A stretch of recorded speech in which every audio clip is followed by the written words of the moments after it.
It's Sport and Yarn back here with another tutorial on the nanotekkit.us server. Today we're going to be showing you how to do painting of the tubes, how to manage some overflow with tubes, as well as how to use covers with the tubes. Up first, Yarn's going to be showing you how to paint some of these tubes and a little bit about them. Okay, hey guys, right now I'm just using a blue paintbrush and a red paintbrush. Just got a bunch of standard pneumatic tubes here and some red stone tubes over here. Right now they're all connected, one terrible jumbled array. If you put something in on one side, it would just go through all of them. It would take forever to get anywhere and you'd have no clue what's going on. But I can go and paint all of these red, and then paint all of these next to it blue, and they no longer connect to each other. If I place down a regular tube next to any of them, it'll connect to any painted color. So, for example, this right here connects to both of them because it doesn't have any type of paint. These redstone ones you can do the same thing with, but if I paint this red and this blue, it still looks like they're connected because they still carry a redstone signal, but for the purposes of items, they're separate. And now I think Sport's gonna talk about the stuff over here.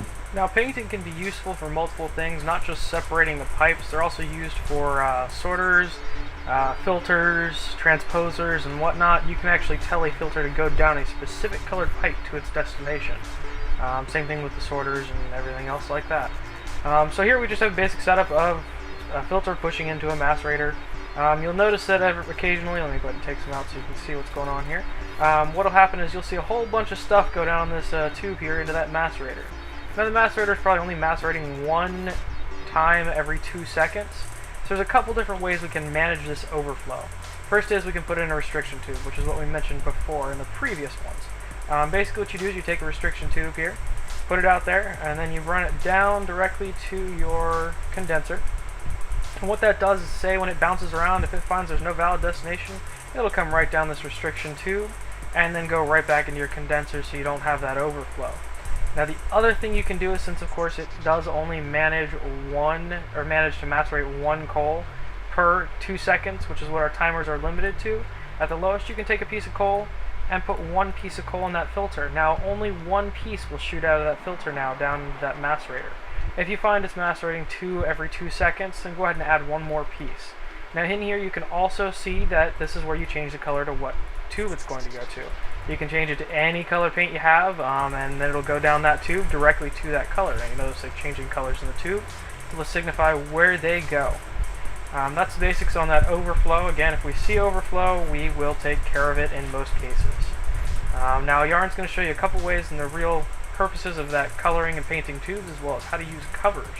Okay, so now we've got this filter and this crafting table here. If you remember from the last video, or you just already knew it, the filter pulls out the top of the crafting table with whatever the finished product was.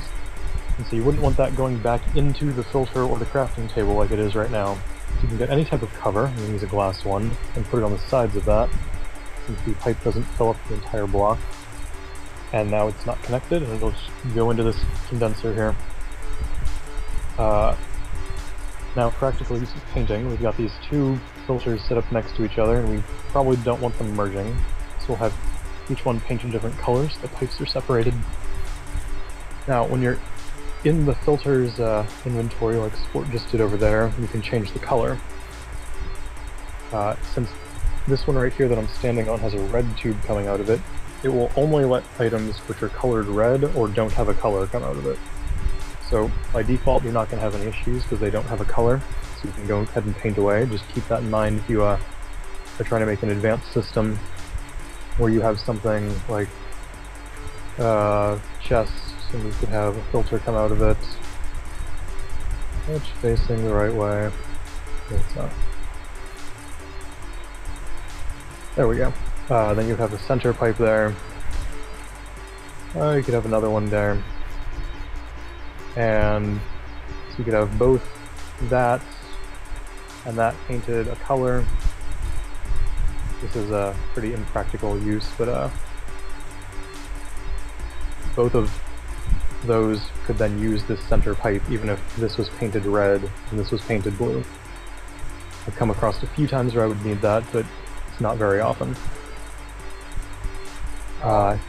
Alright, I believe that's all for our video. Yep, have a nice day guys, bye.